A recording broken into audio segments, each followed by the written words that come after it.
Hello, everyone, and welcome to Transformers, a podcast about people and about the planet. In our inaugural series, we will take a deep dive into why the world is not on track to meet any of the environmental goals, and how to turn the needle to save planet Earth. This inaugural series is brought to you by the United Nations Science Policy Business Forum on the Environment and Northeastern University. Today, we talk climate change, Africa, and empowerment. My name is Shireen Zorba. I'm a communicator, diplomat, and environmentalist. My guest host is Axel Trelfall, editor-at-large of Reuters. Axel, over to you. Thank you. Yeah, thank you very much indeed, Shireen. A very warm welcome to all of you. I'm just sorry that I cannot be with you in New York. I am really thrilled to be guest hosting this podcast. And thrilled to be representing Reuters editorial in this important discussion. Of course, we at Reuters have our sights set very firmly on the news, so I look forward to a robust and a frank discussion. Let me tell you who we have with us today. In the studio in New York, Dr. Lemogang Kwape. He is the Minister of Foreign Affairs of Botswana. Welcome to you, sir. James Manupe, Presidential Economic Advisor, Government of the Republic of Namibia.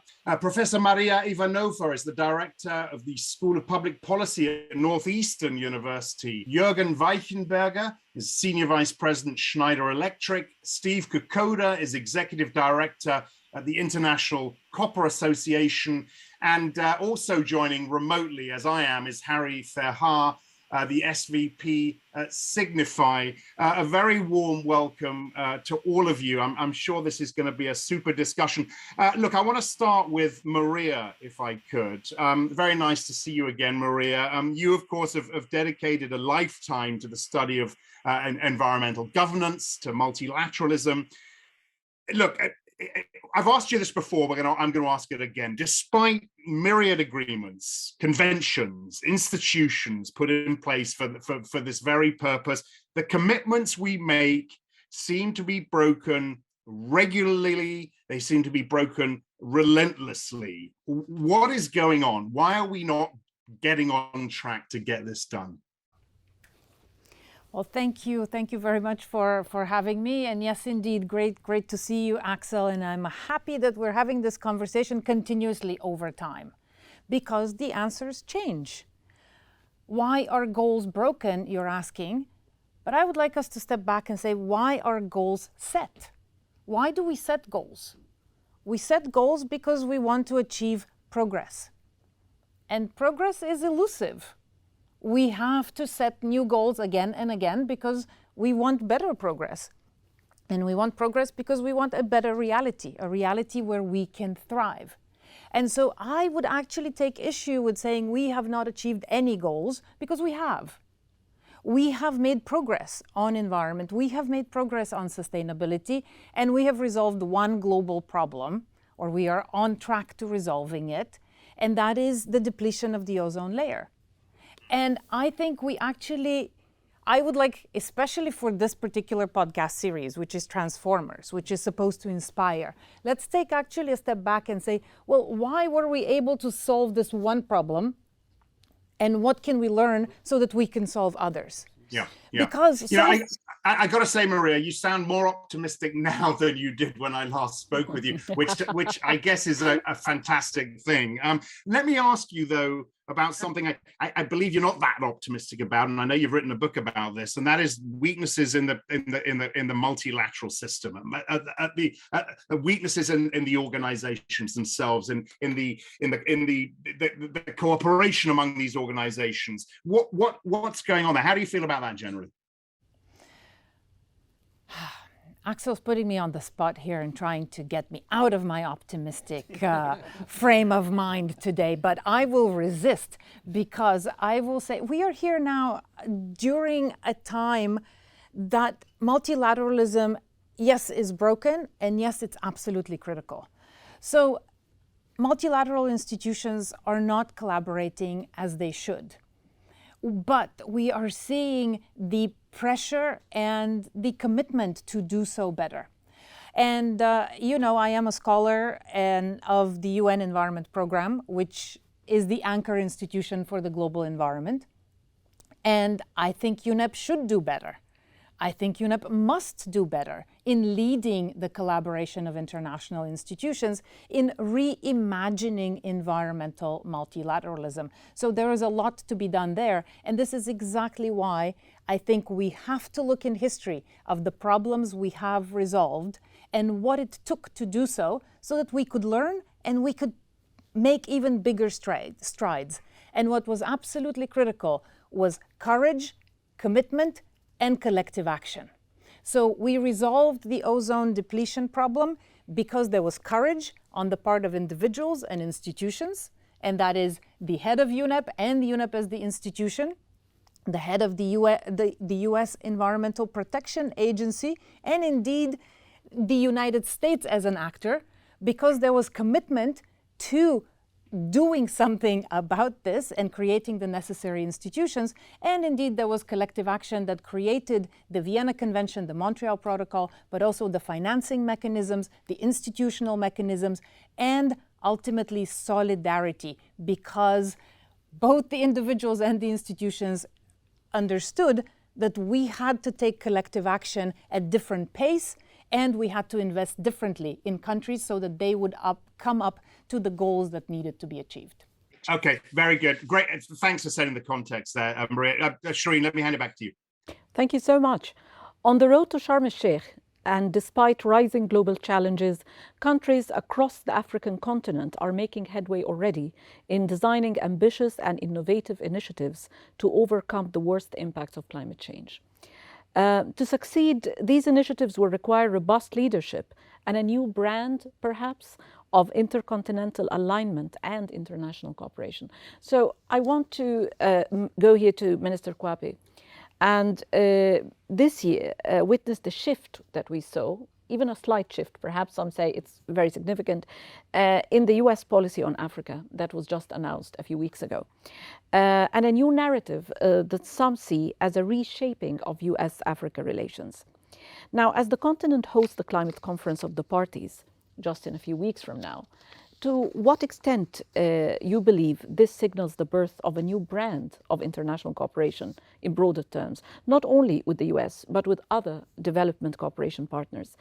One that delivers, perhaps, on the continent's priorities, and one that recognizes the specific needs and paths championed by African states, such as on climate resilience and adaptation. Well, thank you very much. And maybe I should echo what Maria said about seeing achievements. And thank you for seeing the glass half full and your commitment to continue to fill in the cup. But in as far as the relations are concerned, I think it's a welcome development, especially if Africa becomes an integral part of solving the problem. Africa is a vast continent with vast resources, with over 1.3 million, which is almost 20% of the global population.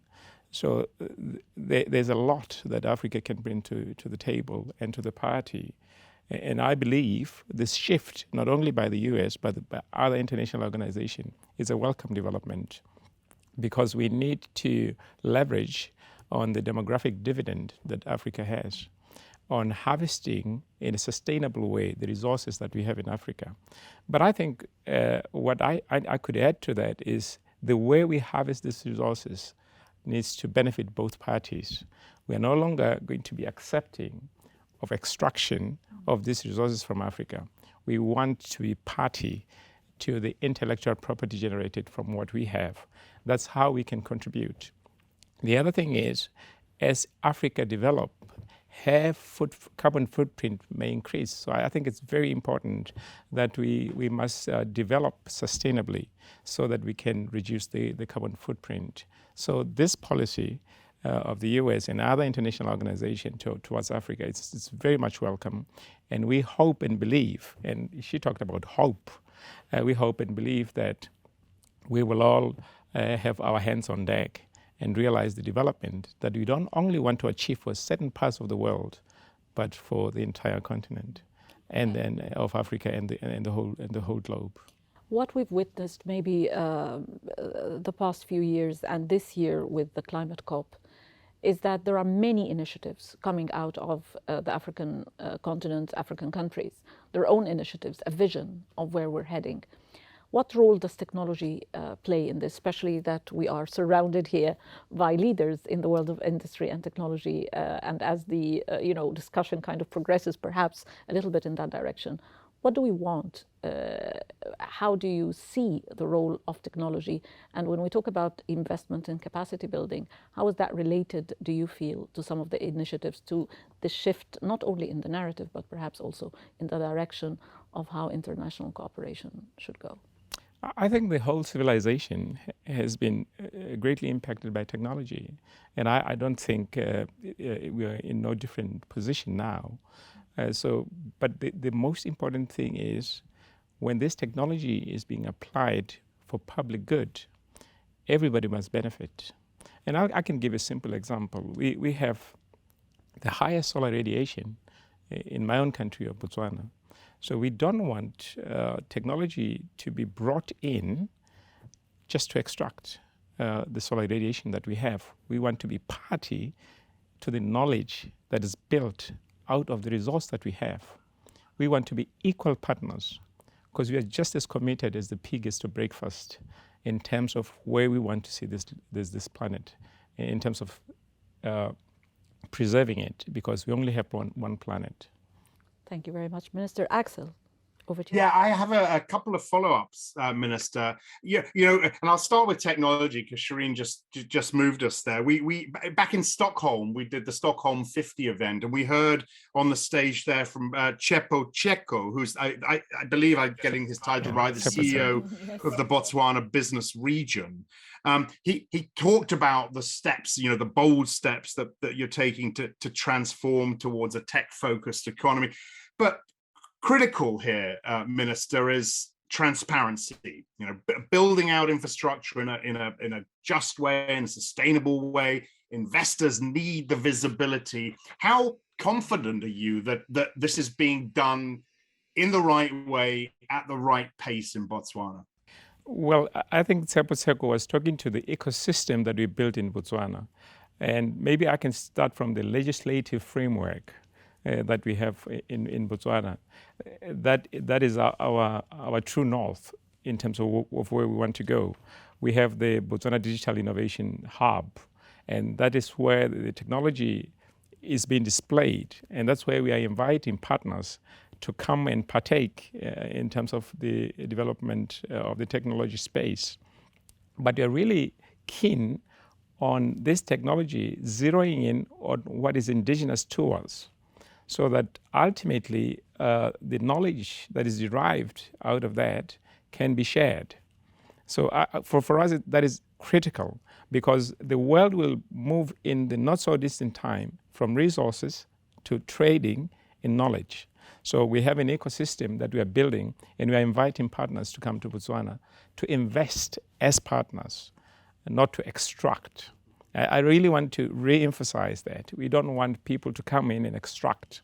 We want to share, because we have a relatively youthful population. 60-70% of our youth are under 35.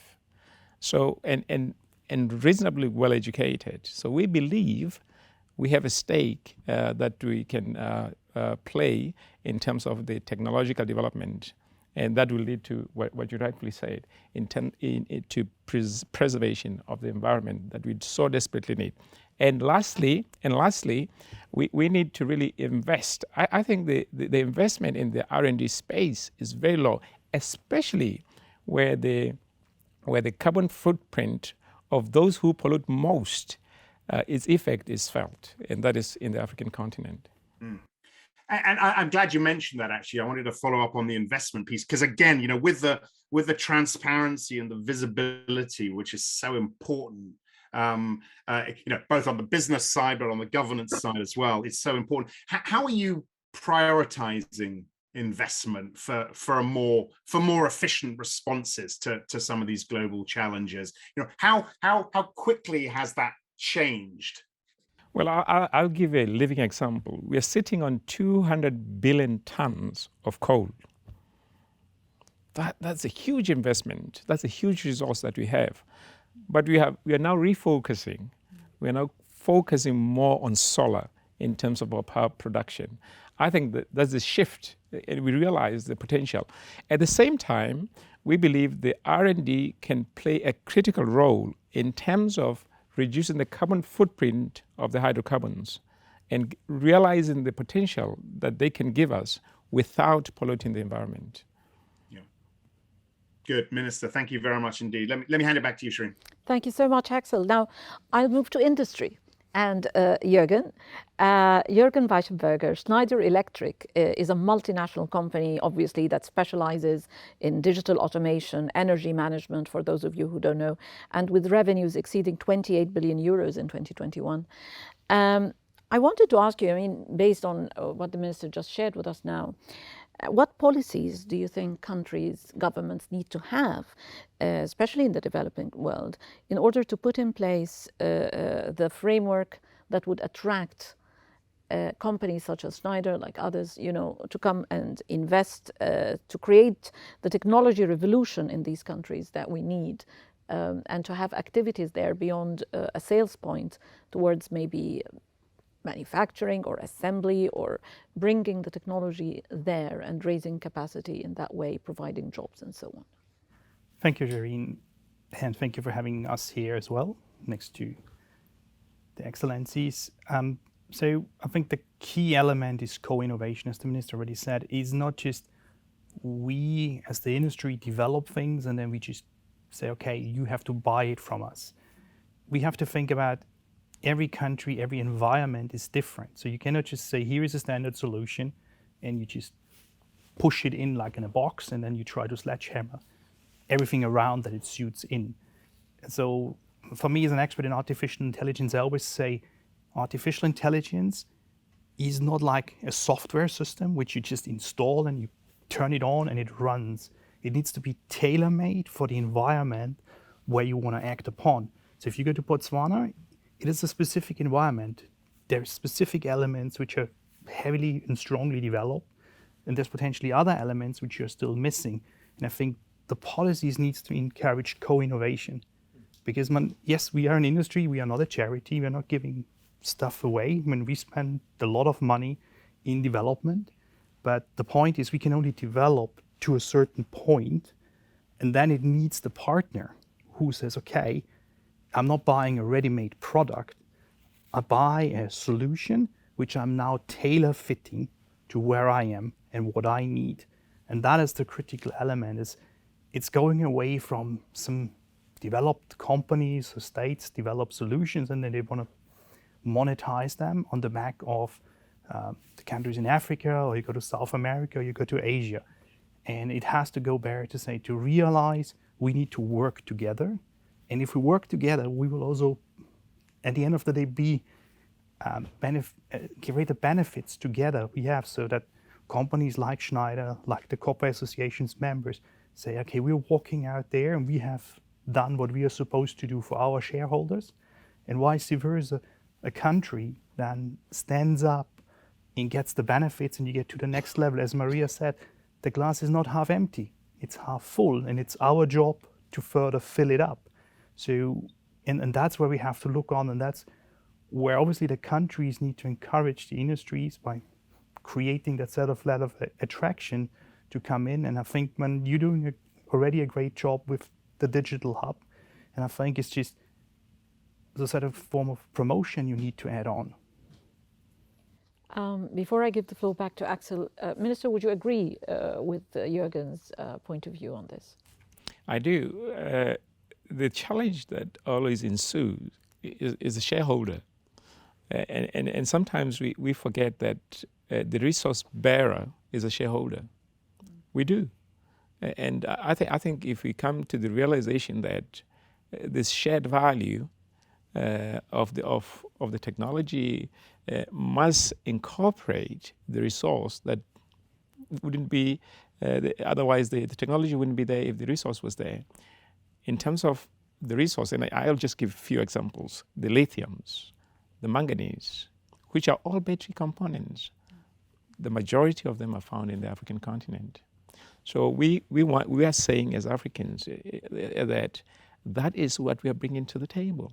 And I think it should be a stake good enough to be shared by all. So that's really our case, that we need to have a fair share of what is developed out of what is a provenance to us. Thank you, Minister. And James, you are Presidential Economic Advisor to the Republic of Namibia. What's your take on Jürgen's intervention? I think Jürgen's intervention is welcome, and I think the Ministers' Council is something very important to consider as well. So I think in our own example, we too have a very sort of abundant renewable energy resource. And we've gone ahead and shaped and curated an innovative approach at trying to attract companies like Schneider Electric to come into Namibia to exploit that resource. I think earlier in 2021, we put out a fairly innovative, I suppose, RFP, a request for proposal, where we invited private sector players to come into Namibia and harvest the renewable energy resources that we have.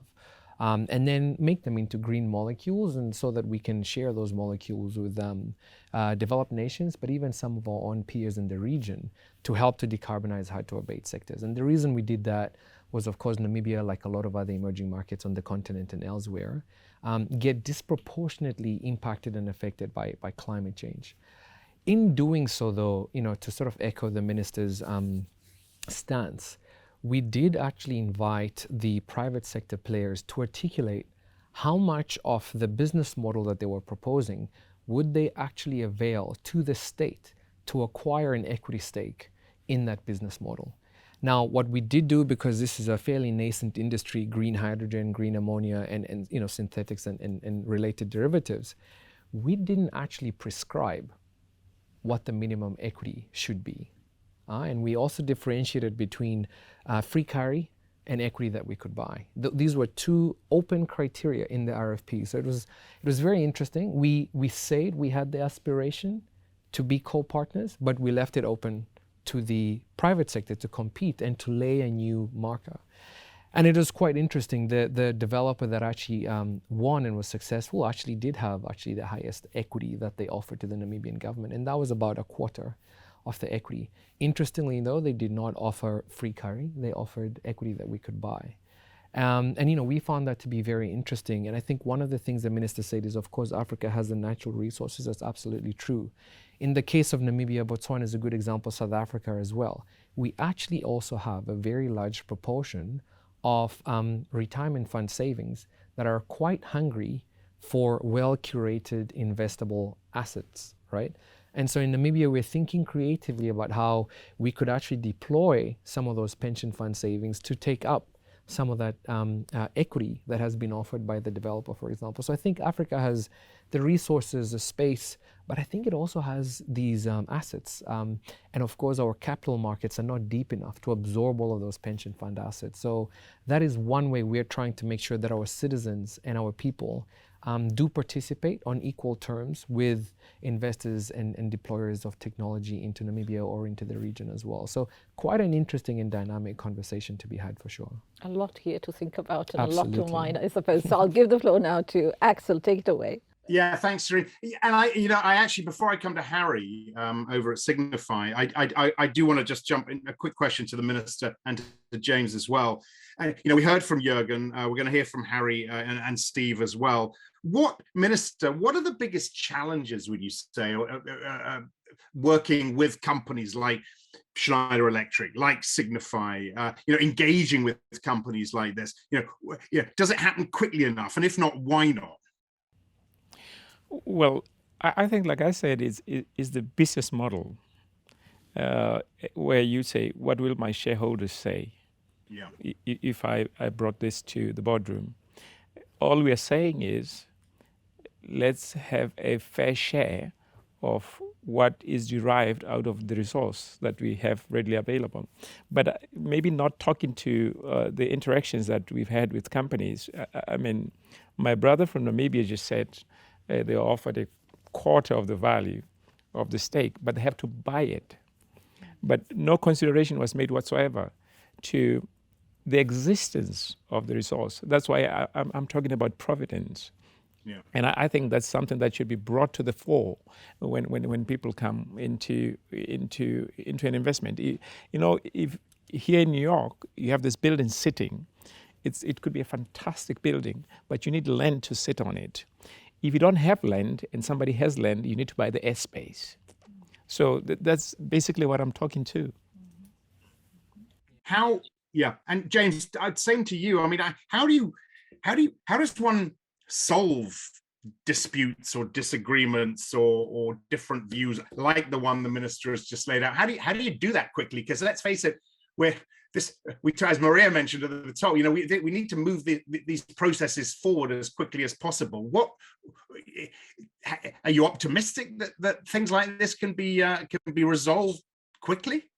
Yeah, no, absolutely. Very, very optimistic. And I think it's very useful to appreciate that, you know, if you heard Jürgen, I think, talking about Schneider Electric and artificial intelligence, he noted that it needed to be tailored to the solution, right? Africa, just like Asia, Europe, in the Americas, has 54 different countries. Morocco is not in the same space as Egypt, is not in the same space as South Africa, is not in the same space as Rwanda. Morocco's ability to move into the renewable energy space, their fiscal freedom to deploy capital meaningfully in partnership with private sector companies is very different from the fiscal space Namibia would be in, from the very differentiated asset profile that Botswana would have. And so I think from our side, one of the things we'd encourage our own sort of citizens, government, but also our fellow peer countries is approach every conversation in a manner that fully appreciates the objective, the different industries, and then of course the urgency as well, right? So for example, if we looked at this industry that we were looking at, while we were offered 24% equity to purchase, we also have to set the tax rate. We also have a royalty rate that we're setting. And then, of course, with our equity, we also have a dividend stream. And so what we're doing is we're modeling all of those different facets of that regulatory intervention. And then you're looking at the IRR for your investment. Importantly, you also have to look at the IRR for the private sector players as well. And lastly, very, very important, you have to look at the competitive nature of, in our case, the LCOH, the levelized cost of hydrogen. If the output, if your product is uncompetitive, because perhaps you might be too aggressive in trying to get some of the benefits up front, you end up potentially negatively impacting your ability to win global market share. Saudi Arabia is deploying a 5 gigawatt hydrogen asset as well in NEOM. And the sort of incentives they're giving that entity and that project, we couldn't afford. The US just announced the Inflation Reduction Act. There is $300 billion worth of tax credits that have been embedded in that program. Germany announced a 9 billion euro green hydrogen asset, Australia $1 billion. We don't have those sort of fiscal resources, but our hydrogen has to be competitive relative to the US, relative to what's produced in Chile and Australia. So I think a very dynamic conversation has to happen. And then I think, at the same time, you have to be fairly, not just loyal, but aligned, right, to your fellow member states as well. It's a nuanced conversation, and I think it will differ between private sector to private sector. I want to bring Harry in from Signify. Harry, I know you've worked in Latin America. I don't know if you've worked in Africa before, but give us a sense of how a company like yours manages its relationships with government and government agencies, and give us a sense of how strained that relationship is, or not. No, I think overall over the years we've built really good relationships with governments across the world. And particularly because next to technology, we also need policies. And if you look, so we are the world leader in lighting. So in a sense, we are in the energy efficiency space. And we know that saving energy from IPCC and IEA reports needs to do half of keeping us, let's say within livable standards, 1.5 degree centigrade global warming. So what policies do we need? We need policies actually that are based on the realization that the cheapest product is the most expensive. The cheapest building is the most expensive because of the energy and the maintenance and the cost that it takes. The simplest example is an incandescent light bulb, fortunately almost gone from this world. But then with current electricity prices, running one in your home would cost you like between 30 and 50 euros per year. And you might buy one, well, you can't in many countries have for 50 cents. An LED costs only a few euros these days. It's 20 times more efficient, and instead of 30 to 50 euros, you pay like 150 to 2 euros in energy. So what do policies need to do? We need to have they need to take away the temptation and the availability on the market of those cheap solutions, because actually they're cheating. They're cheating consumers. They're cheating the public energy, let's say the city's energy bill.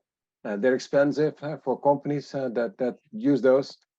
So we need, most of all, minimum energy performance standards. So what level of efficiency should a product have before it is allowed on the market? We need building codes, also in our own interest.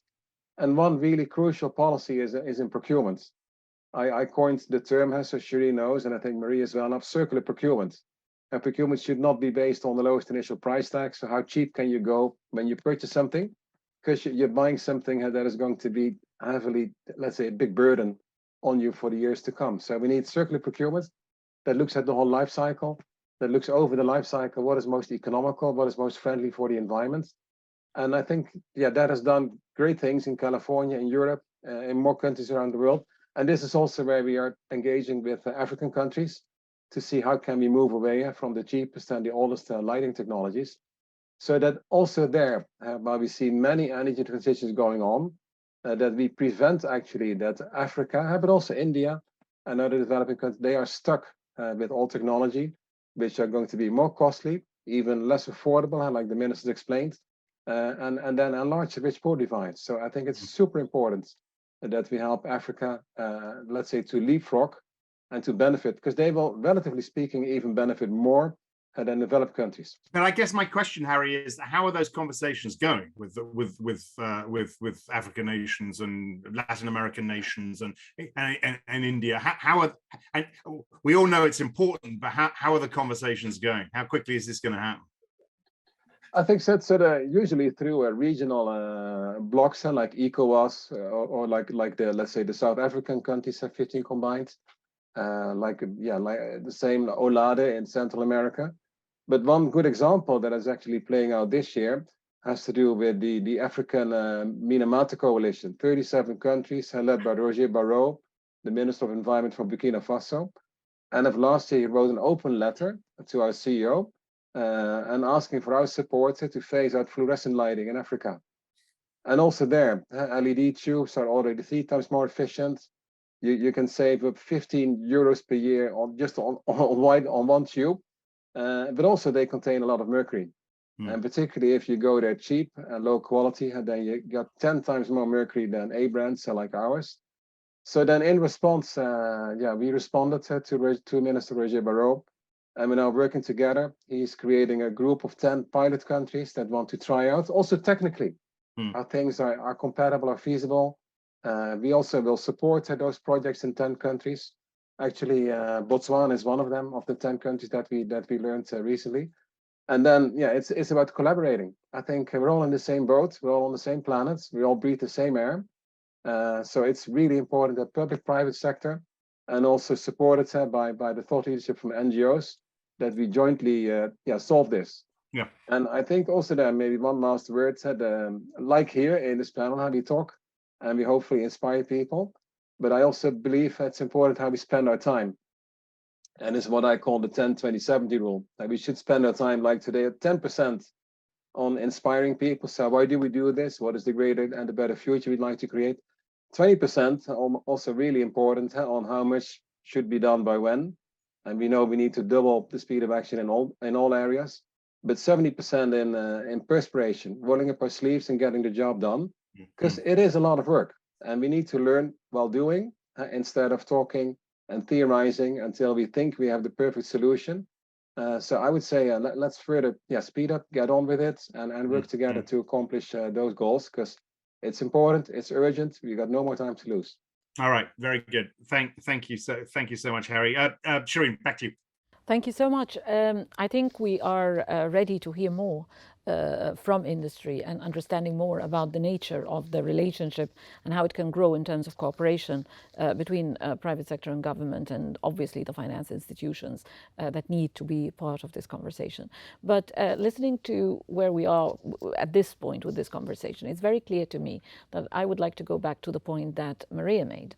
And she asked a very legitimate question. Let's look at the good things. Let's look at what we've accomplished.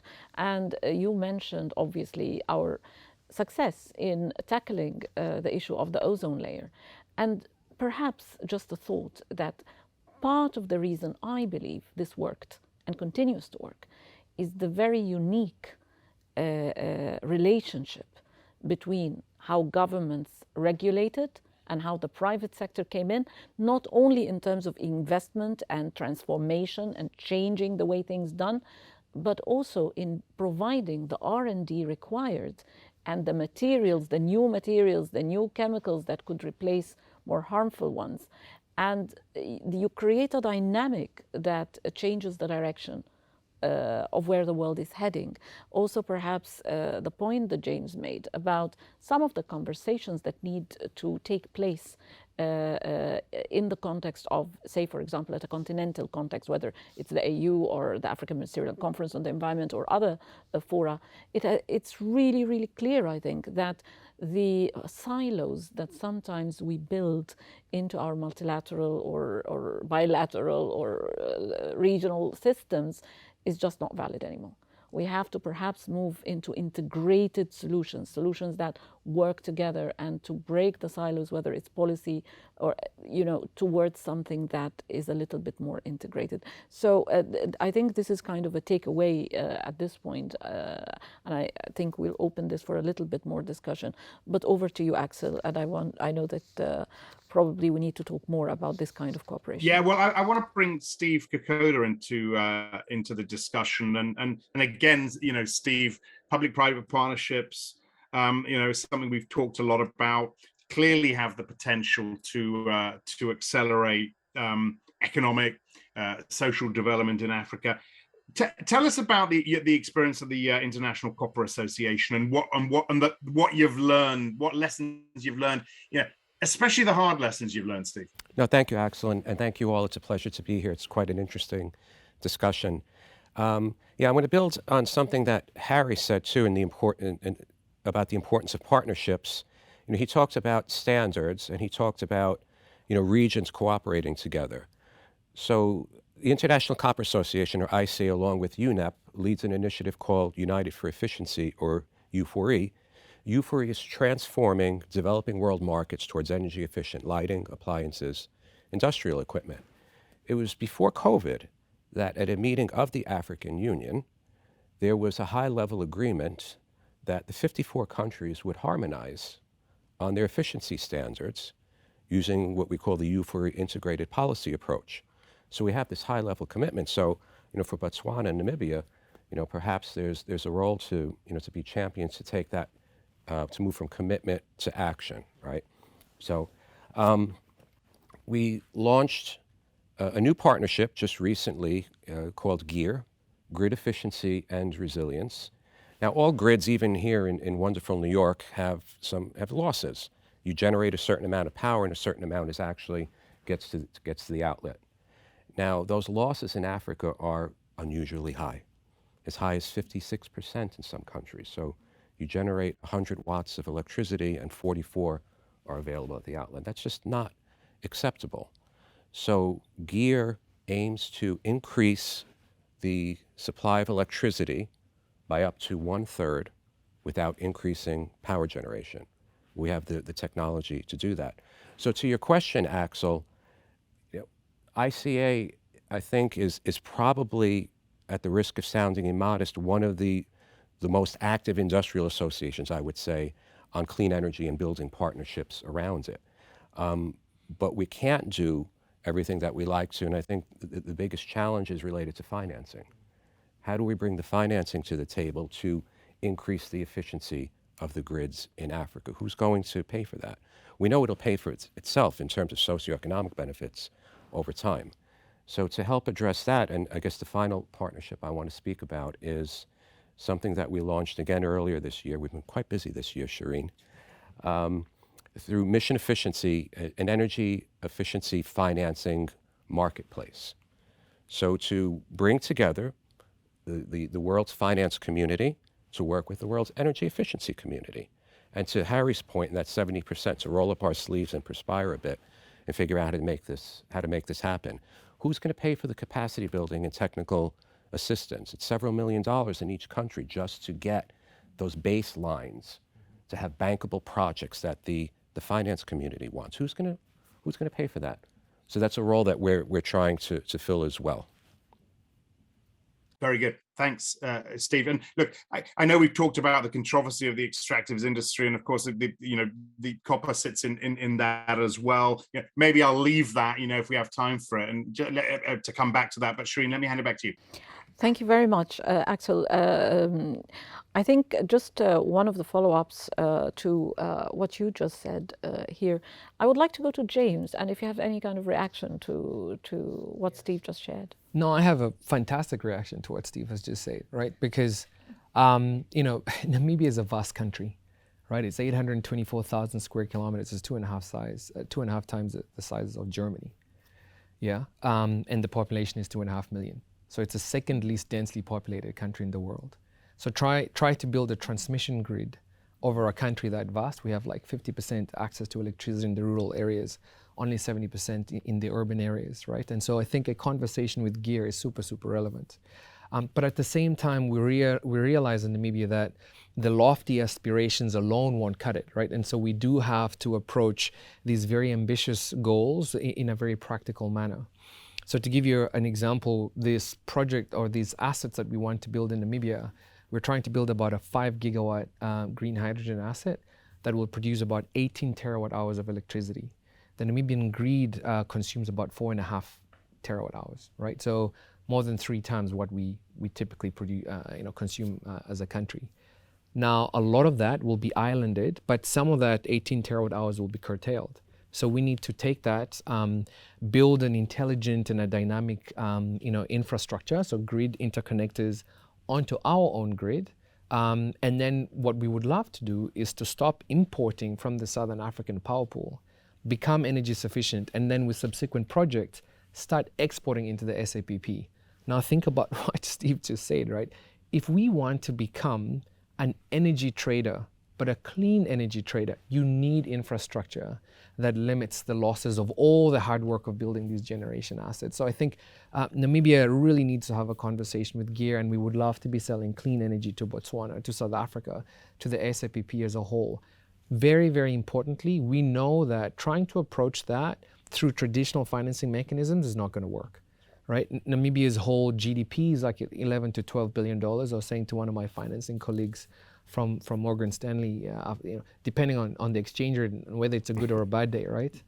The project that we're building is $11 billion strong in terms of capex. How does a country that small deploy an asset that large, but that can have a regional impact?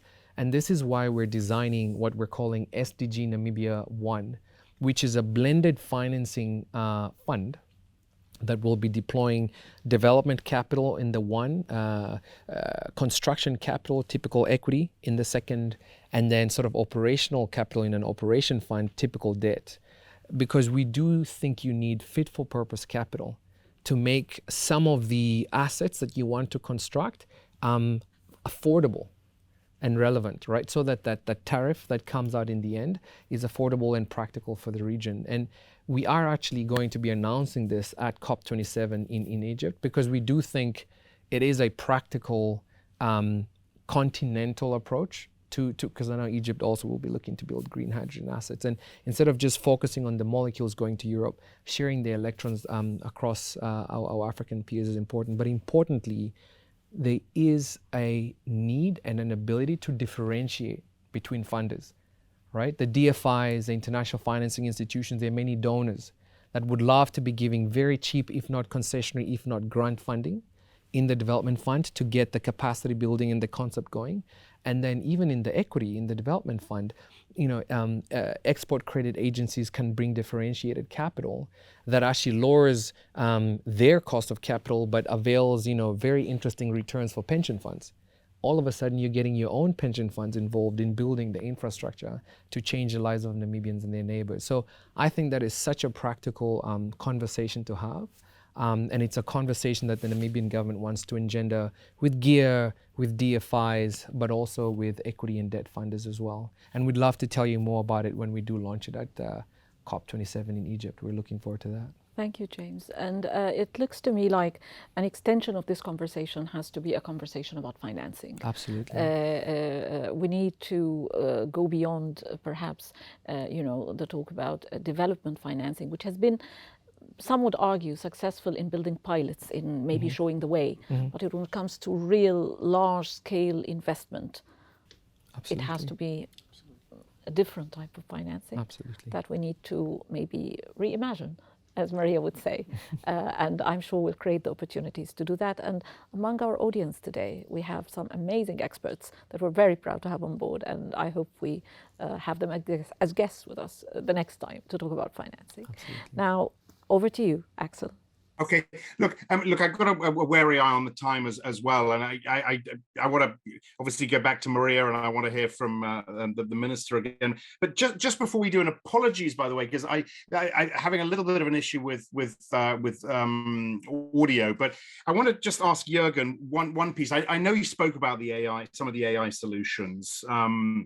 But I wanted to follow up, and if you've already done this, my apologies. But I would like to hear some real life examples, some really juicy anecdotes about how Schneider Electric is putting this stuff to use and creating new value streams using this sort of technology, Jürgen. Me too. No, we all do. So, as a coincidence, we just had the go live of the first GH2 plant in Germany with a partner, which we co-developed, or actually co-innovated. And the control of the plant, so meaning when are you producing, when are you drawing power. So this partner has a solar power plant on the factory's roof already. So that's there. But obviously the power is also used to run the factory. So you cannot always run the factory and the GH2 plant at the same time because it draws sizable amounts. GH is green hydrogen? Yes, a green hydrogen plant. So what you need to take care of is, okay, there's way more green energy available, and it's often available actually free of charge, because we all know the pictures of wind farms which are not spinning when the wind is blowing like crazy. Go up to Scotland and you will see how many times they are shut down because they don't know where to go with the energy. In this case, we draw live information from the grid and say, okay, where's energy available? Where's green energy available? We have this lovely asset of producing green hydrogen, so just use it. So what they do is, obviously, they have the first interest is to be having a tactical reserve that they can run their manufacturing for X weeks in advance. So it has to do live with the Ukraine crisis. They say we will be the first ones who get cut off energy supply in Germany, and then we are dead in the water. So it's first self-preservation, but they said, look, we can do way more. So they're using our algorithms to say, okay, how do we balance out the production, the storage, and then the generation of energy, and especially excess energy, which we then can give back into the grid. And I think it's to James's explanation how, let's say, compartmentalized the Namibian grid is. You have a huge country.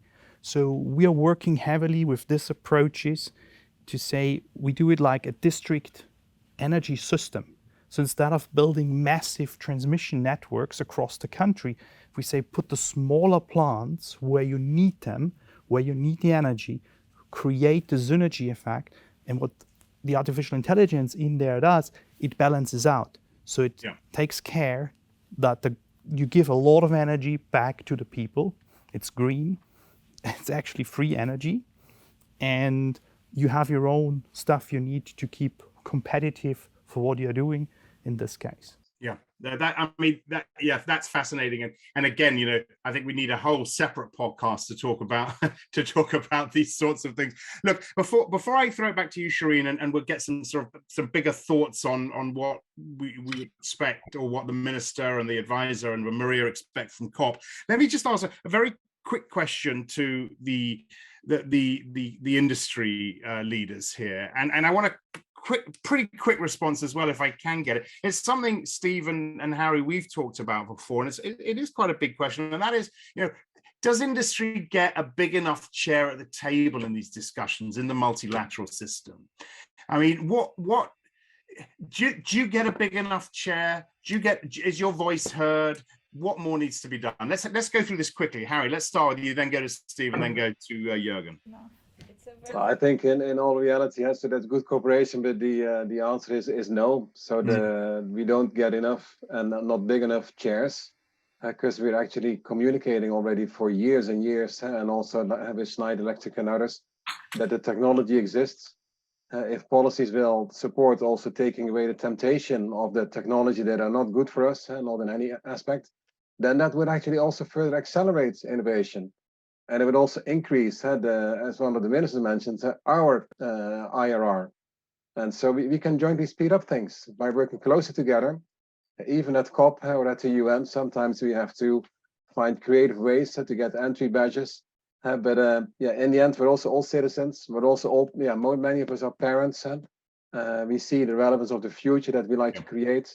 Our customers will only, let's say, choose for our products when they do good for them, and they can do good for the planet. So I would say more is needed because of the urgency. The technologies are there, so we don't need to wait. You don't need to wait for us. Steve, what do you think? I'm a little more optimistic. There could always be more, but I think it's different as a trade association, is where we bring a non-competitive voice to the discussion. So I think we enjoy a level of access that I'd say is as higher than any other metal or material. I mean, Shireen, it's typically only copper we're seeing in these discussions, and we're grateful for that. But I think also then there's a responsibility in representing an extractive industry. Now copper, I mean, we have this seat also because it's inextricably linked to the global sustainable development agenda. I mean, at the risk of sounding immodest, maybe more so than any other metal or material, and the partnerships, Axel, that I was speaking about earlier, all the partnerships that we do are making a positive impact on nearly all 17 of the UN SDGs. Next year, we'll celebrate 25 years of partnership with the United Nations. But that's the metal. Now, again, we're representing an extractive industry, and we recognize that we have to be sustainable. So 2 years ago, we launched the Copper Mark, now it's a separate entity, independent entity, to demonstrate that copper is produced responsibly. So the buyers of copper can be assured that what they're purchasing was produced responsibly. We're in the last steps of a decarbonization roadmap for the copper industry. We produce 0.2% of the non-agricultural CO2 emissions. It may sound rather small, but it's actually a large percentage in the countries where it's produced, so it's important, right? The end stage is on that. And then I would say the third pillar in showing that this industry embraces sustainability is on circular economy. We're creating a new partnership to work with governments, to help them to put policies in place that'll increase recycling rates, that'll bring industry to the table so that they're designing for sustainability. I mean, I've heard too often that the mining industry is standing in the way of a circular economy. We want to say no, that's not the case. We actually want to have a leadership position to accelerate that movement. I'm very impressed about the work that is underway. Thank you. But when do you think the moment will come when we see maybe more significant commitments towards decarbonization and circularity, which you're doing? Yeah, we're very close. So by the time that this podcast is aired, we talked about this when it's going to air. I'm fairly confident that We'll we'll be have ready made, with we'll an have made that announcement. announcements. Yeah. This is absolutely brilliant. Jürgen, very quickly, get your thoughts on the seat at the table question, and then I want to throw back to Shireen for the closing bigger picture pieces. So when I quote our CEO, Jean-Pascal Tricoire, he would say, I have a seat on the table already, because he will be here on Tuesday for the General Assembly and will speak. He was prominent speaking at the World Economic Forum, made a very big promise where he said every building Schneider Electric occupies or owns around the globe will be carbon neutral by 2030. And we will put that technology in from, he says, really from our pocket. So he says, not we go to James' government and say, hey, you have to pay for it. We just lead you the way. So I think I'm a little bit more optimistic than Harry. Sometimes it's about who shouts loudest and said, okay, who is a bit more bold and puts an argument on the table and then turns it over to the government and says, look, okay, we made the first step. Now you need to come one step towards us in the process so that we can effectively work together. And as we all said, the tech is there. So it's not that we need another 50 years to develop. And also coming back to what Maria said, we have achieved already a lot. We have done a lot more already. It just needs to be deployed. And then we can achieve the synergy effects and we can have assure that everybody has a seat at the table. Yeah. Go ahead, Shireen. Yeah, well, I have maybe a question for Maria. Do you think in this multilateral environment that we all believe we need to reimagine and we need to improve, do you think there's enough trust in terms of the different sectors so that they work together to the level of efficiency that we see on ozone, for example? The quick answer is no. And it's an unequivocal no.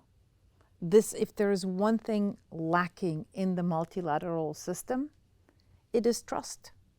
And if there is one thing that is actually the hardest to build and the easiest to lose, it is trust. And that's why I've been listening to the conversation very, very intently here and hearing all about the shared values, the need to redefine who is a shareholder, as the minister was saying, because who holds the land, who holds the air, who owns the planet? And how capital is distributed, how capital is invested, does not take into account the very biological nature, geological nature of our planet. And we need to rethink that. But at the same time, I'm hearing that there is a willingness and there is a drive to rethink that collectively. And that is where I think higher education is absolutely critical. Because as we're sitting here in this panel, everyone is from a different sector. And I know that where I sit, the students that come through our classrooms are going to end up in all of your sectors. And therefore, I often say I have the most important job of all, because we shape minds, we shape hearts, we shape drive in higher education, and then we deploy. The students of today are in the government of tomorrow, in the industry of tomorrow, even in the media of tomorrow, Axel, and they will shape the conversations. And so I think, therefore, who does not have a seat at the table, let's not talk about how big is your chair. Do you have a chair? That is academia. Yeah. Yeah. Thank you, Maria. Maybe the same question to Harry from a different perspective. How do we build trust and create bigger space for a positive interaction and joint action between the different sectors, not least of, the private sector and government and society, obviously? I think that, so I fully agree. Yes, so trust is a crucial component. I think by really committing that we are investing here in a joint, successful and more sustainable future, but then also about communicating good practices, but also communicating bad practices, so that let's say that society at large becomes more knowledgeable. Because I think, maybe a large majority, 2/3 of people, they are confused, they are concerned. They don't know what to buy. They don't know what to vote for. And then indeed, you see at times when they are concerned and at times also dissatisfied, they vote for people who make empty promises, that look really enticing, and those people make it worse. And so I think it's really important, to build trust by sharing examples, by being transparent, and maybe also sometimes, let's say, making really clear who misbehaves. But then I think based on those examples and what they mean, we should talk more about people, not just emissions and euros, but also what does it mean for people's well-being, the quality of life, their safety in cities, their comfort at homes, their development. I think by that, hopefully, we can help them make more, let's say, well-based purchasing and voting decisions. I think that's where I see a big risk if people are, let's say, tempted to vote on populists. They make it worse for business. They make it worse for let's say, for cohesion in countries. They make it worse for our future. So I think building trust is by communicating, educating, also like Maria mentioned, so that there will be more well-based decisions in voting, buying, and also in, let's say, where we put our energy. Minister Kwapi, the voice of government, do you agree? I totally agree. You know, we've just come from a phase where we're dealing with COVID. And I think that's a good case study for us in terms of how we can build or destroy this planet. We had an unfair distribution of vaccines. We had countries hoarding vaccines. But when it's all said and done, we'll all perish. So I'm glad that we're finding each other. I'm glad that at least we are all saying there's a seat at the table. Maybe I need to take it. And some people have taken it. So I think it's extremely important because, like I said, we only have one universe. And what we do or say will impact on what our progeny, if ever, they'll find. Otherwise, we will not have a universe for them to explore. So for me, I'm glad that this conversation is ensuing so that we can have a better planet, so that our generations to come will enjoy the planet and perhaps preserve it better than we do. But I think it's a step in the right direction. Excellent. So Axel and I decided to mix it up a little, right? So we'll give you a heads up. We're going to ask each one of you to choose one panel member and ask them a question. And this is coming up. So think about that. And just before we, and this will be pretty much like, you know, how we would like to perhaps hear more from you and get maybe, a perspective into some of the ideas that you want to put on the table. So only one question to one of the panel members. But before we go there, we want to do a very quick tour de table. We'll go around the table and we'll ask the question, what is your aspirations for the next climate COP and what it could achieve? So perhaps I'll start with Steve. Well, as always, we want to see action. You know, at the last COP in Glasgow, if you were there, I hope you took the opportunity to talk to the Glaswegian taxi drivers who ask a lot of questions, and I learned a lot as well. And one said to me, you know, he was feeling unoptimistic listening to the world leaders. So I said, okay, I can appreciate that. I want you to think, you know, below that level and know that there's good people, good organizations, good partnerships out there that are actually doing the work and, you know, rolling up our sleeves, to quote Harry once again. So my aspirations for COP is that there's a greater sense of optimism because there is action taking place. Thank you. Jürgen. So I can just vow on top of that. Let's really continue what we started to work on in Glasgow, because we started a lot of initiatives, and I think it's important that we not just take this to the next COP and then we say, okay, we forget what we have started and we agree on something new, because what you're ending up is then like you have a lot of half-finished stuff and you're giving up a lot of achievements, a lot of value you have already generated.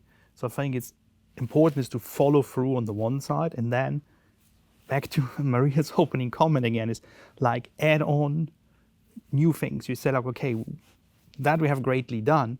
Now let's bring in the next round of stuff to do, the next targets to set, and keep them going. But you have to do it smartly. So not just, okay, we're switching the program from A to B, we forget A completely, and now B is in charge. Because then you get never anything done. So you need to have a bit of a perseverance and stick to it and say, okay, now yes, we follow through. It takes us another 2 years to make it work, but then we can tick the box and say it's actually done. And we have created the legacy also for our children and grandchildren to come. They can also safely live on the planet. Minister. Well, what I would like to see at the next COP is the frustration that I saw in the young girl, the activist, melt. I want to see her being hopeful that we will have a planet to live on. That's what I want to see in the next COP. We can ponder and use mathematical calculation and do all the other stuff that we want to do. But it's the people who are living in the planet, especially the young people, that we want to see hope beaming in their eyes. And I think that can be realized if we achieve what we set out to achieve. That's what I want to see in the next COP. Thank you, Minister. And Harry Verheyen. I think we need to. I would like to see that we double the speed of action, and one way to fuel that is to build more trust. And an important trust component is that developed countries then finally comply with the 100 billion a year commitment that has been agreed in Paris, and that will also create more trust in developing countries and all of us teaming up together, and then creating that higher speed. Maria. The next COP is known as the Africa COP. So I would like to see Africa not take its seat at the table, take the seat at the head of the table and show the world what can be done, what should be done, and what Africa is doing. And I would like to see us name and acclaim more. Name the countries that are doing really good work and acclaim them for the successes that they have. Inspire the rest of the world. And I think if any one group of countries in the world can do that, it is Africa. James? Fantastic. Being last at the table is quite a responsibility. I would like, so Namibia and a few of our fellow peer African countries have been working really, really hard to put on the table real, practical, investable solutions that have local, regional, and international impacts on climate change. The way we melt the activists' heavy heart is by getting to Harry's 70%, right? So when we come with a real asset, which we're planning to do, and we're looking for fit-for-purpose capital that actually moves the needle on the cost of the solution that the world needs, I would love to see an overwhelming response from our developed partners to deploy the 100 billion. Real, actual commitments linked to tangible offtake of product that decarbonizes hard-to-abate sectors around the world. If we actually see checks being signed and commitments being made, time-bound, as long as the asset is there, I do believe we will begin to achieve the minister's aspirations. The one thing I would love to say as well is, I think Maria's point about academia needing to be at the table is super, super, super important. In Namibia, when we started with this synthetic fuels industry journey, the president put together a green hydrogen council that was governing government. We put together a Namibian Green Hydrogen Association that was going to be governing private sector. But being an ex-educator himself, we put together a Namibian Green Hydrogen Research Institute that was actually being championed by our two largest tertiary institutions in Namibia, right at the forefront of this new energy revolution. Government, industry, but academia, right at the head of the table. And we've started deploying capital. Not just, hey, they're important. We're giving them, we've announced a €5 million scholarship program for green hydrogen related courses for Namibians so that they can get involved in this industry. So I would love, on top of that, to take academia to the table and raise more money for the R&D, because you heard the minister. That is how you build true multi-generational wealth and enable our people to come to the table and share in the wealth creation that we all aspire to as leaders. So I thought that was a fantastic point. Excellent, thank you so much. I think this brings us to the fun part of the podcast. It's been great fun, and now this is what we call rapid fire. That means that each one of you will choose one person, ask a very direct question, and we need quick answers. And then I'll hand over to Axel. So who do we start with, Axel? Who would you like us to start with? I think, look, this for me is about, the government asking, the public asking private and private asking public. So why don't we start with the minister? A good challenging question to someone from the private sector. Well, if I have a question to ask, I'll ask the question directly at the private sector in terms of their investment in R&D. In your company, what do you plan to invest in R&D in the next 20 years, especially in Africa? So we start with Jürgen, and maybe we can quickly do Stephen and also Harry, because, fair enough. So Jürgen, please, on behalf of Schneider. So I can't give you the exact billion euro number, so because we count in euros, not in dollars. We're still staying to legacy. But we're doing investment in two ways. Is investing in people who build actual solutions. So the philosophy for us is, if we hire someone, we cover his salary, that he do meaningful things. And this is either we're doing it straight with a partner or a client, or we do it because we believe it's important for our mission. And our mission is very clearly set out by Jean-Pascal Tricoire, which is delivering the SDGs, doing whatever we can to deliver the SDGs, and empower electrification. So we have the tools for that, and we're adding more tools to it. So that means we haven't really capped an R&D number. We say, okay, we're putting every year 5 billion in R&D. So we try to combine it by let our people do meaningful stuff, which creates value for the partners and clients, and ultimately for the planet we live on. And then we're putting on top of that funding, where we, for example, working very heavily with Maria and the Northeastern University. We have a deep relationship with them. So every year goes a substantial amount of money there, working in Cambridge with MIT. We're having our European partners. So it's not just that we say we consume it for us, we also work with academia to get the latest thinking on that as well. So the R&D money flows in different directions, and it's then also how we use our own people. Yes. Would you like to see R&D flow into academic institutions in Botswana, in Africa? Absolutely. I mean, what she said about academia shaping the workforce of tomorrow is extremely important. And I think that's where the investment should go. And to society. I mean, Yes. this is the way we invest in society as well. Yeah. Harry, Stephen. Yeah, it's a great question. It's a little different for us, let's say, than Schneider, which is a commercial company. We're a not-for-profit trade association, right? But our purpose is to make an impact on the SDGs. A majority of our budget goes towards programs that are accelerating the clean energy transition. I mentioned 25 years of partnerships with the UN, and I haven't been in that space. I've been in for about half of that time, I would say. But there's been a market shift in how we approach our partnerships, and there are certain minimum requirements that any of the work that we do, like GEAR I mentioned, they need to empower local communities. They need to create jobs.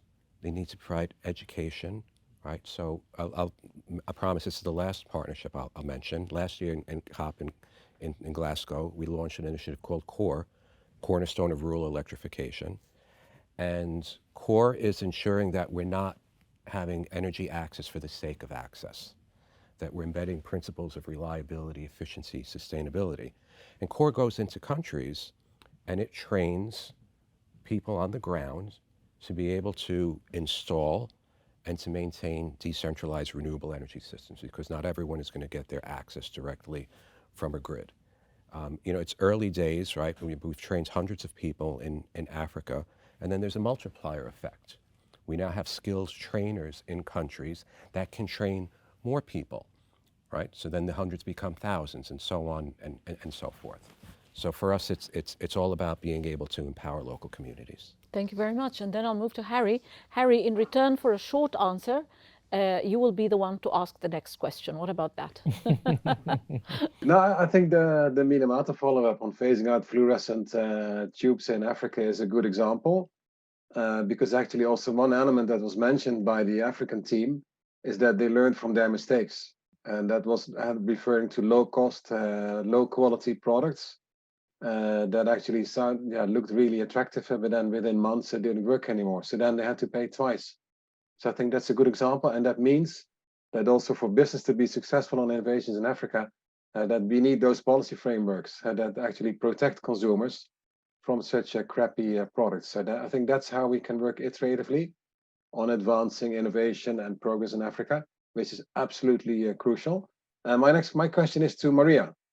And I'll bring something up, Maria, that we discussed, I think it's like 2-3 years ago. So there are many bits that we're working on to create a more sustainable future. And for some people, it's too much to grasp in all areas. So we need an umbrella vision that is inspiring and engaging.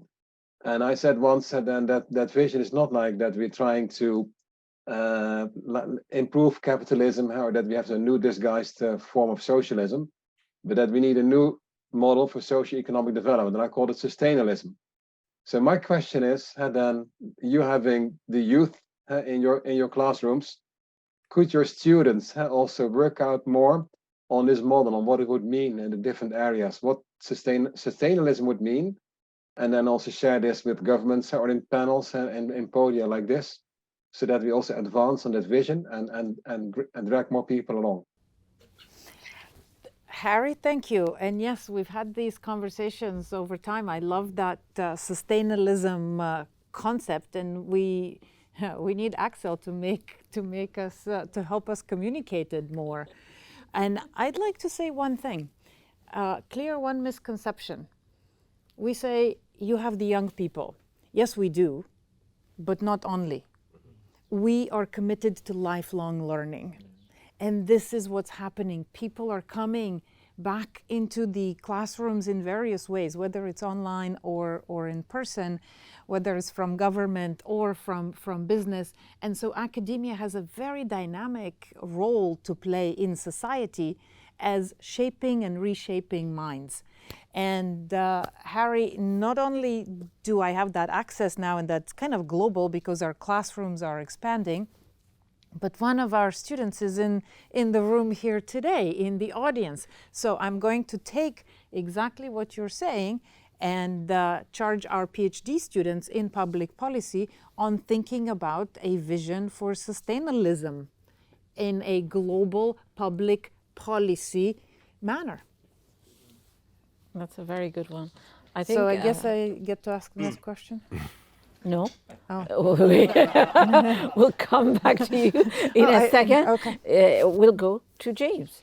Oh, great, fantastic. I'll try and break the mold a little bit. I'd actually love to ask my question to my senior, the Minister of Botswana.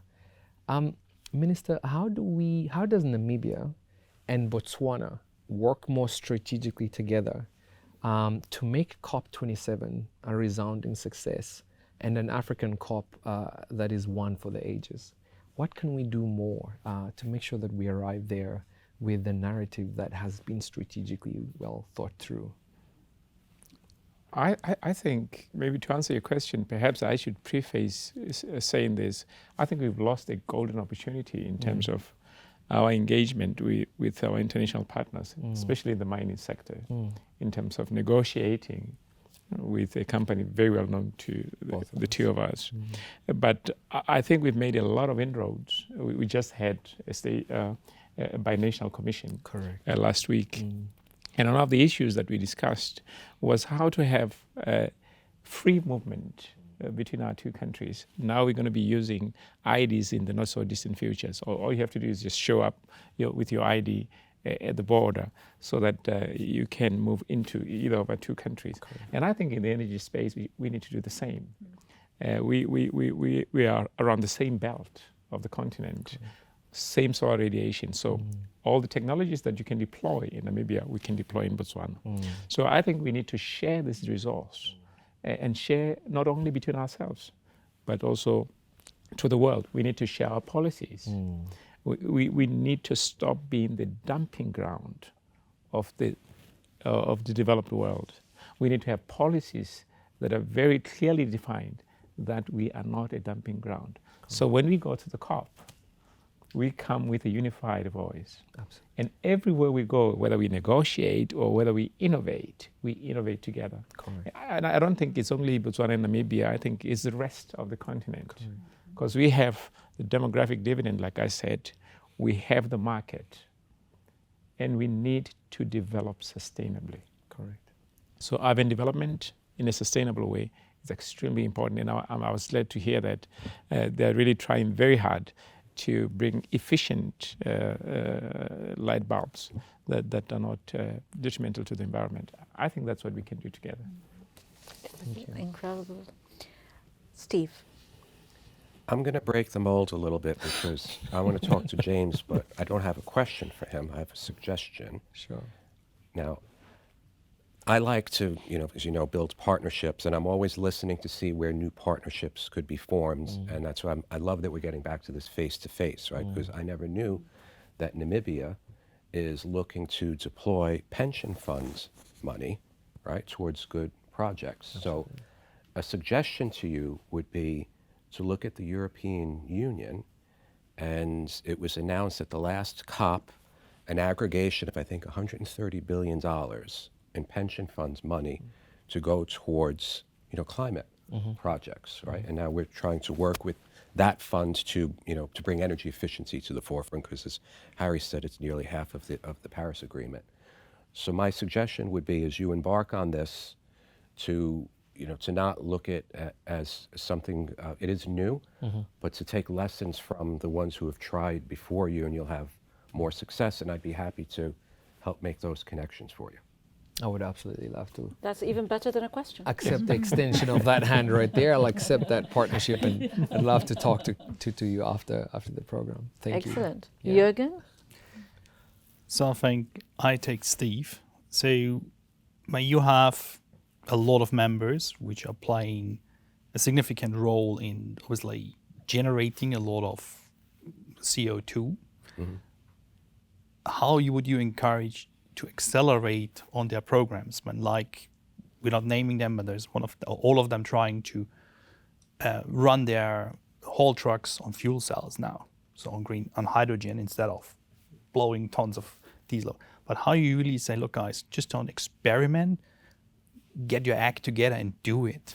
So how you try to encourage them or even push them? I mean, I think we do that as an association. We bring them all together, right? And I think they realize that there's more value in working together than there is on their own. So again, the global copper decarbonization roadmap will help our members to get there faster. So just to add on, are you also bringing the manufacturers of the equipment on the table? That, to a degree, as an association, that's not our primary role. We look more broadly at the solutions that are available and try to encourage the uptake, He's a tough interviewer. Listen, Realizing. but those are the questions that need to be asked, Absolutely. Well, Axel, I think we need a drum roll now. Maria, your question. If I were to copy Steve and say make a suggestion, I'd like to make a suggestion to my fellow panelists and say engage academia more. And yes, thank you, Jürgen, for engaging with Northeastern University. And we do indeed stretch out an open hand for more engagement. As was mentioned in the beginning, I'm the director of the School of Public Policy and Urban Affairs. So yes, we work on urban development around the world, on public policies from the neighborhood to nations around the world to the United Nations. And so I come here really offering the kind of innovation and integration that an academic institution with campuses and with students around the world could bring.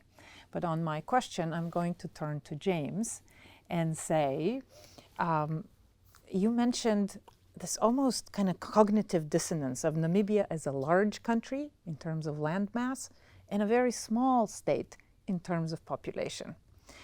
So I work on the role of small states in multilateralism and define small states as those that punch above their weight. So it seems Namibia is one of those, large but small, Yes. and yet punching above its weight. So what could small states do better to transform multilateralism for the better? Absolutely. Such a fantastic question. And you know, my president would say that Namibia is a child of international solidarity, and it was midwifed by the United Nations. That's actually how he describes Namibia. Really? Wow. You know, we just Can you became explain that? we just became independent in 1990, but the president, who, you know, essentially has been working for Namibia for 50 years, running around the hallways of the United Nations, looking for recognition for Namibia as an independent state. And there were many, many nations that came to our aid, to our rescue, to our support, whether it's regional peers like Botswana or international peers like Cuba, or, you know, etc. And so he's a multilateral persona by nature. But I think in your question, we are a very small nation by GDP and by population. How are we looking to punch above our weight? It's actually through partnerships. I really lived my Ministers' Council, right, to encourage us to dialogue more. And what we've done in this space that is fairly nascent is we've decided to take a very proactive nature to say, look, emerging market nations do not have to sit back and wait for developed nations, for the bigger polluters to come up with the solutions. We are actually disproportionately adversely impacted by this. So we are trying to take leadership, right, in writing policy that attracts neighbors, bilateral, multilateral, and private sector companies to come into our country and deploy the type of solutions that we are very naturally endowed to deploy, right? Given the fact that we have lots of space, we can build large-scale renewable energy assets that would be impossible to deploy in Tokyo, New York, or London, right? And then in doing so, given the capital required to do that, we are then looking to partner with either bilateral countries like Germany, who have a lot of capital and they need the product, but they don't have the space. So being very strategic in choosing your partners to punch above your proverbial weight. Of course, the multilateral development institutions as well, the DFIs, the donors. And then, of course, coming to a place like the United Nations to share our approach and our learning for others, right, to dissect, to absorb, and to replicate. And we hope that in doing so, we can learn from others as well. So that's what we're trying to do. And I know that academia is helping us a whole lot to do that as well. And I really, really love your invitation. And maybe it's because I was raised by a professor mom myself.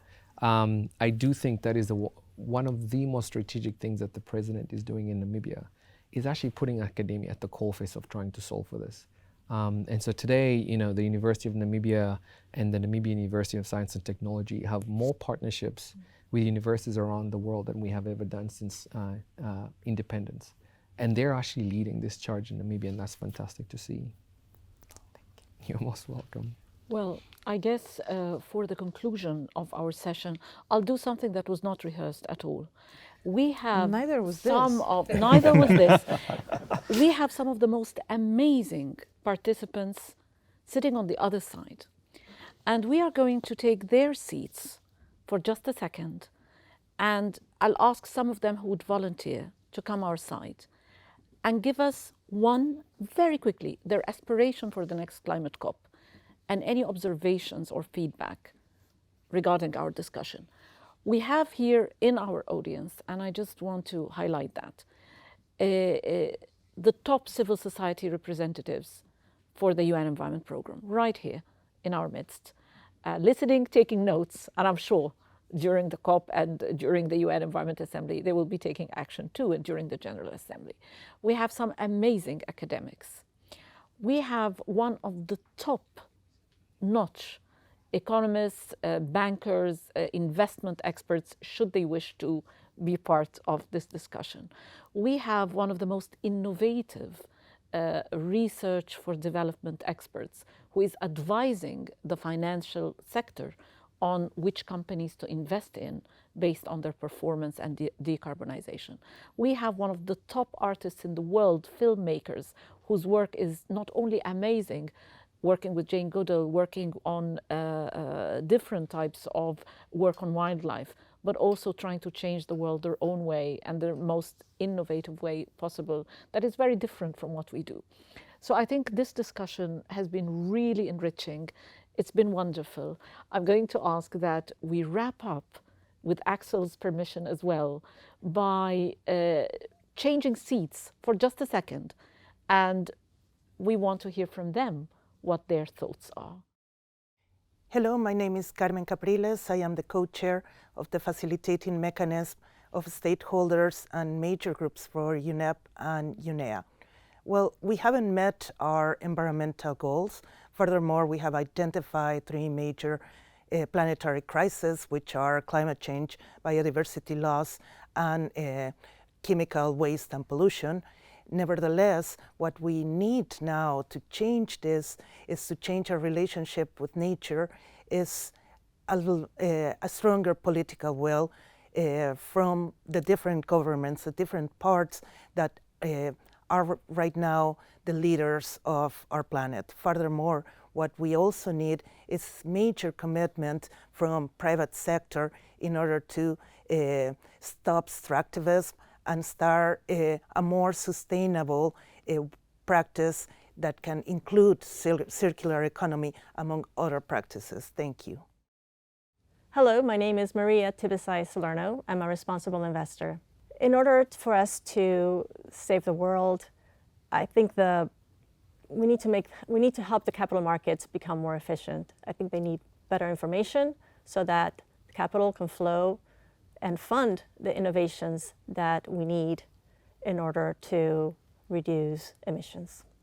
I also believe that we need more women at the table making these decisions as well. Hello, my name is Tim Nixon, and I'm CEO of Signal Climate Analytics. In order to save the planet, what we need is more trust. And to build that trust, we need better transparency from the largest corporate emitters of greenhouse gases. We're about to release some research with the support of Calvert Research and Management that shows only a fraction, less than 20% of the largest businesses of the world say what their emissions were and how they plan to reduce their emissions in the years ahead. Without improving that number significantly, we can't manage because we can't measure what's happening. So we need more transparency from the largest corporate businesses in order to achieve our climate goals. Hello, I'm Rama Sheikh and I'm the Youth for Climate Delegate of Tunisia. 3 years ago, I founded my NGO, which aims to raise awareness about climate change in school among the youngest. And I'm also the co-founder of the MENA Youth Network. It's a platform we want to gather youth and leaders all across the MENA region to address solutions for the climate change. To meet the environmental goal, we need to empower youth. We need them to sit at the table for COP27, and we want to see youth involved into climate negotiation. Hello, I'm Adrien Moisson, the founder of Wild Immersion, the first virtual reserve. So we are teleporting people into nature, and the question is how to save the planet. But in fact, it's a wrong question. We need to change perspective because planet doesn't need us and it's gonna thrive maybe better without us. We need to save humanity and we know what to do. Since 50 years, all the scientists are saying the same. We are going too fast and in a bad condition. So we need now to listen to scientists and implement the solutions that we already have. We need to all get together, even the artists, the sportive, the influencer, the media, and maybe to put more fun into it, to more entertainment, and to show that all together happiness is there. Air, water, and love are free. And artists can share it to everybody. We should bring them all to COP27, bring joy, and show that it's a collective movement and that's only all together that we can find the solution. Art can bring people in imagination and find incredible things and makes the impossible possible. We have a short amount of time. We all know that. So let's get all together and make it with fun and joy.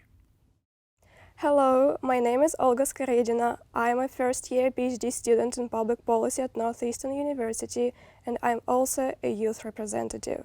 To save the planet, we need to make inclusive spaces. We have lots of multilateral spaces within the United Nations, but are they inclusive for civil society and academia? As long as academia informs policy decisions, we have hope in changing the perspective on environmental problems.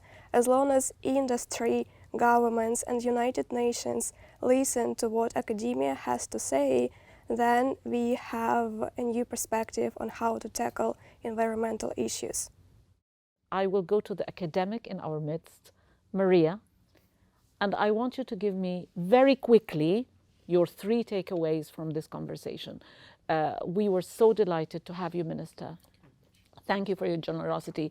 Thank you for being so forthcoming and for sharing. And I think the narrative that yourself, that James today from his perspective, that our industry partners and leaders have brought to the table, I think we have the potential to do things better. And so that our next conversation, we do not say, we are not on track to meet any of the environmental goals. No, we want to be way on track to meet the environmental goals, and I'm sure Axel would agree with that. So with that, Maria, very quickly, your 3 takeaways, and I'm asking our participants, our guests to get ready. We will exchange seats. All right. I have been listening, taking notes, really paying attention to what is happening in this room. And I usually do think in 3s. And today I have 5. It's the discussion was so rich. And so what I heard mentioned again and again, institutions as the true north, as the minister was saying. That's absolutely critical. It's institutions, it's policies, it's legislative frameworks. The true north, innovation. But as Jürgen was saying, it's co-innovation. And that is very important. It's not just innovation, it is co-innovation. But how do you create that? What are the processes for co-innovation? Investment. Always on the top of the list, investment. But here today I heard we need financial investment and we need knowledge investment. And then, time and again, integration. We have to learn to integrate. So we have to hold multiple thoughts in our minds. And so under these 4 I's, institutions, innovation, investment, and integration, I heard the minister say again and again, the shared values. Who is a shareholder? We need shared values. What is a fair share? And ultimately, I would like to underline a message that we came up with in the run-up to Stockholm Plus 50 as the scientific community. I had the honor to co-chair a process that wrote a letter to governments and going into Stockholm Plus 50 on the 50th anniversary, mimicking a letter that science did 50 years earlier. And we ended the letter by saying, we must become good ancestors and better neighbors. Yes. And I think that actually sums it up. Yes. All of us can relate. What is it to be a good ancestor and a better neighbor? Absolutely. Axel, over to you.